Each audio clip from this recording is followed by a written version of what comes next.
umugisha bakawudabagiriramo ibyitwa amahirwe. Nako umugisha n'amahirwe ni ibintu bibiri bitandukanye.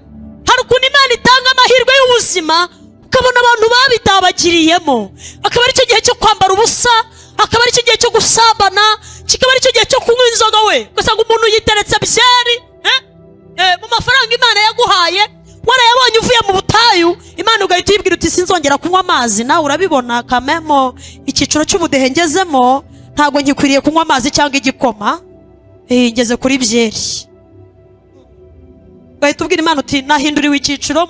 Bwa mbere twahuye ndi mu cyiciro cya kabiri cy'ubudehe, ubu ngeze mu cyiciro cya kane kamemo, ndicarana n'abakire n'abasirimu, nta muntu uzamona ndi kunywa fanta yansuzugura.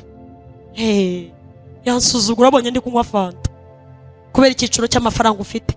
Amahirwe Imana yaguhaye ukwiriye kumvira Uwiteka Imana yawe.